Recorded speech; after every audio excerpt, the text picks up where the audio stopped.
தேனி மாவட்டம் போடிநாயக்கனூரில் கட்டப்பட்ட புதிய பொறியியல் கல்லூரியில் முதல்வர் ஜெயலலிதா திறந்து வைத்தார். தமிழக அரசு 4 ஆண்டுகளில் தமிழகத்தின் பல்வேறு பகுதிகளில் 4 அரசு பொறியியல் கல்லூரிகள், 11 அரசு பல வகை தொழில்நுட்ப கல்லூரிகள், 38 அரசு மற்றும் பல்கலைக்கழக உறுப்பு கலை மற்றும் அறிவியல் கல்லூரிகள் என்று 53 கல்லூரிகளை துவங்கியுள்ளது.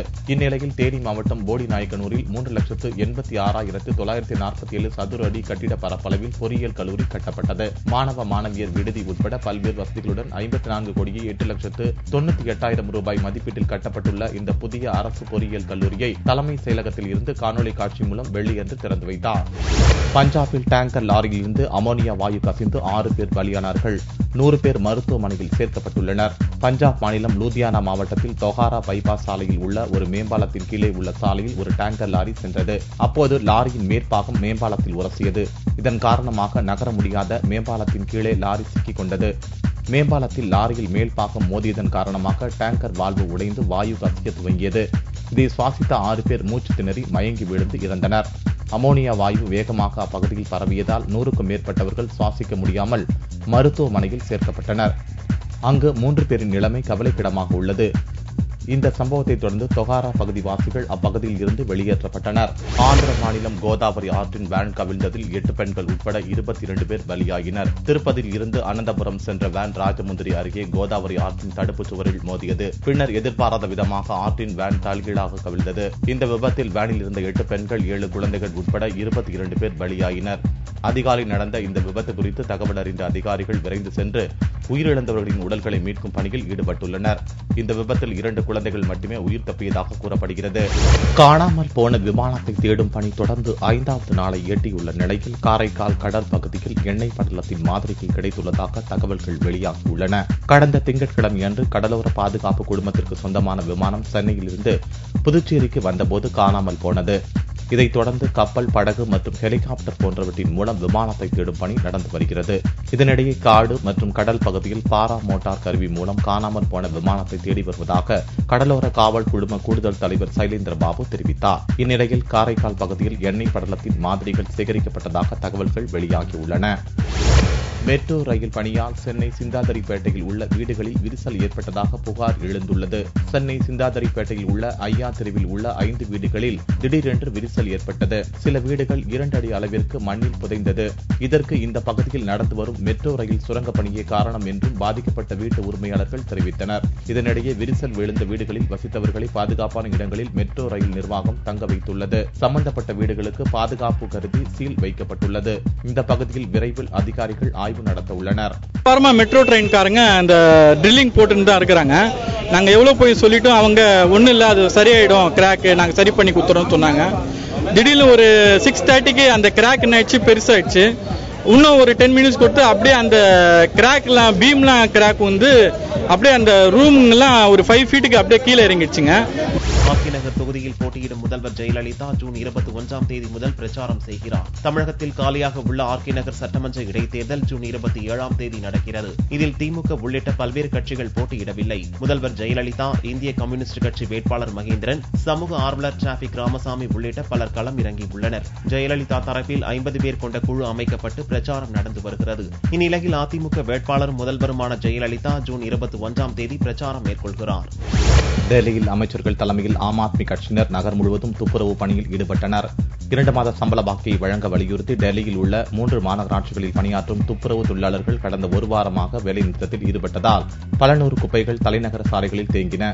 இந்த விவகாரத்தில் தலையிட்ட காங்கிரஸ் துணைத் தலைவர் ராகுல் வெள்ளியன்று தொழிலாளர்களுடன் இணைந்து போராட்டத்தில் ஈடுபட்டதால் பெரும் பரபரப்பு ஏற்பட்டது.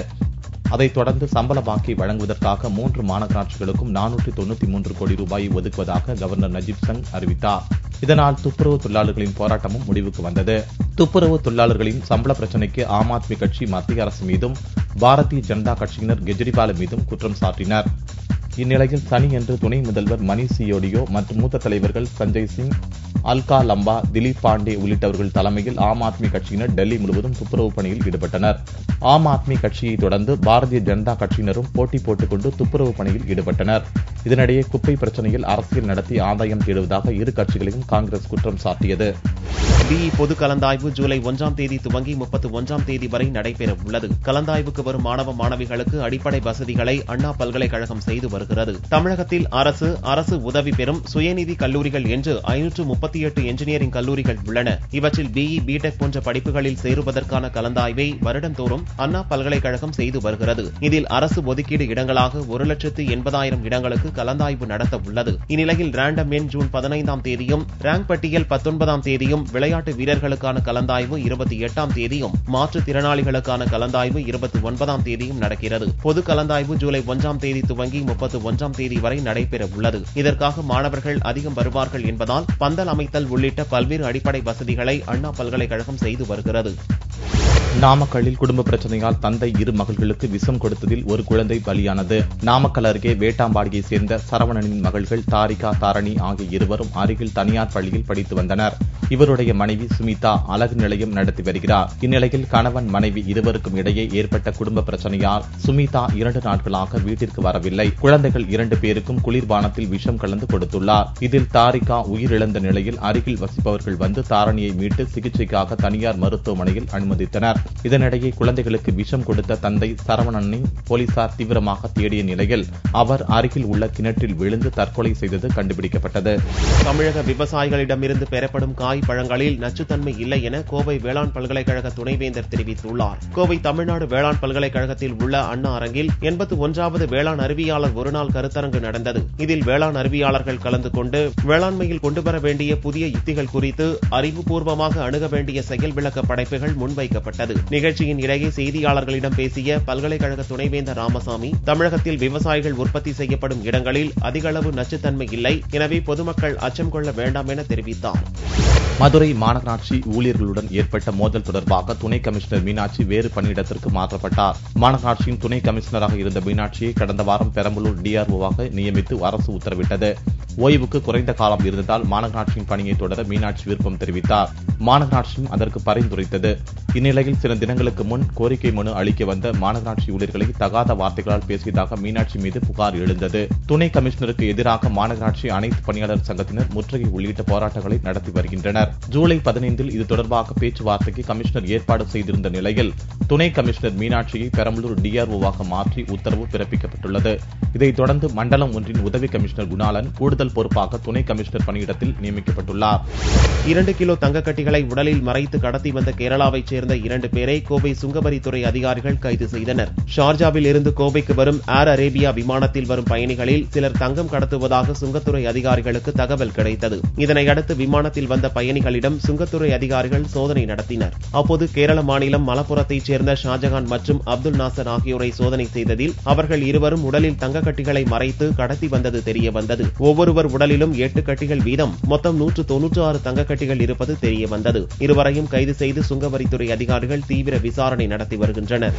தஞ்சை அரண்மனை வளாகத்தில் தமிழக அரசு சார்பில் பிரம்மாண்டமான புத்தக கண்காட்சி துவங்கியது. தஞ்சாவூர் மன்னர் சரபோஜி சரஸ்வதி மகால் நூலகம், தமிழ் பல்கலைக்கழகம், தென்னிந்திய புத்தக விற்பனையாளர்கள் மற்றும் பதிப்பாளர்கள் சங்கம் இணைந்து தஞ்சை அரண்மனை வளாகத்தில் தஞ்சாவூர் புத்தக திருவிழா என்ற பெயரில் பிரம்மாண்டமான புத்தக கண்காட்சியை நடத்துகிறது. இதனை மாவட்ட ஆட்சியர் டாக்டர் சுப்பையன் தொடங்கி வைத்தார். முதன்மை பதிப்பகத்தாரால் வெளியிடப்பட்டுள்ள அறிவியல், தொழில்நுட்பம், வரலாறு, பொது அறிவு, போட்டித் தேர்வுகளுக்கான புத்தகங்கள் மற்றும் பல்வேறு துறைகளில் சிறந்த புத்தகங்கள் ஒரே இடத்தில் இடம்பெற்றுள்ளது அனைத்து தரப்பு மக்களுக்கும் வரமாக திகழ்கிறது என்றால் அது மிகையாகாது.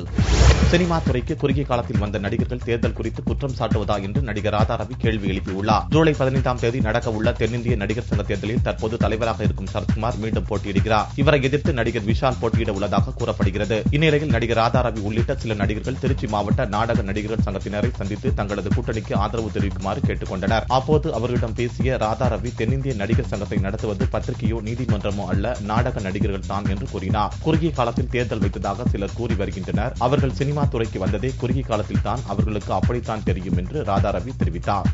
குற்றம் சாட்டி தான் சொல்லணும். ஆளுங்கட்சி எடுத்து எதிர்கட்சி குற்றம் சாட்டும் இல்லைன்னு நாங்கள் நிரூபிச்சு ஓட்டு வாங்கி ஜெயிச்சு உள்ள வருவோம். வெற்றி வாய்ப்பு 100க்கு 100 நாங்கள் தான். அடிபட்ட நிலையில் விழுந்த தேசிய பறவையான மயிலை மீட்டு திருநள்ளாறு போலீஸ் நிலையத்தில் ஒப்படைத்துள்ளனர். புதுச்சேரி யூனியன் பிரதேசம் காரைக்கால் அடுத்த திருநள்ளாறு அகலக்கண் பகுதியில் வெள்ளி மாலை தேசிய பறவையான மயில் அடிபட்ட நிலையில் சாலையில் கிடந்தது. இதை கண்ட முகுந்தன் என்பவர் மயிலை மீட்டு திருநள்ளாறு போலீசில் ஒப்படைத்தார். காரைக்கால் வனத்துறைக்கு தகவல் அளித்த போலீசார் அடிபட்ட நிலையில் இருந்த மயிலை வனத்துறை அதிகாரிகளிடம் ஒப்படைத்தனர். சிகிச்சைக்கு பின் மயில் புதுச்சேரி வனத்துறை அதிகாரிகளிடம் ஒப்படைக்கப்பட உள்ளது. மயிலாடுதுறை அருகே முத்துமாரியம்மன் கோவில் தீமிதி திருவிழாவில் பக்தர்கள் ஏராளமானோர் பங்கேற்றனர். நாகை மாவட்டம் மயிலாடுதுறை அருகே அப்பன்குளம் பகுதியில் அமைந்துள்ள முத்துமாரியம்மன் கோவிலில் ஆண்டுதோறும் வைகாசி மாத திருவிழா நடந்து வருகிறது. இந்த ஆண்டு தீமிதி திருவிழா கடந்த 5ஆம் தேதி காப்பு கட்டுதலுடன் துவங்கியது. விழாவின் முக்கிய நிகழ்ச்சியான தீமிதி திருவிழா வெள்ளியன்று நடந்தது. இதில் பக்தர்கள் திரளாக கலந்து கொண்டு தீக்குண்டத்தில் இறங்கி நேர்த்திக்கடன் செலுத்தினர். இதில் 25 அடி நீளமுள்ள அலகுகள் குத்தியபடி பக்தர்கள் வந்து தீமிதித்தனர்.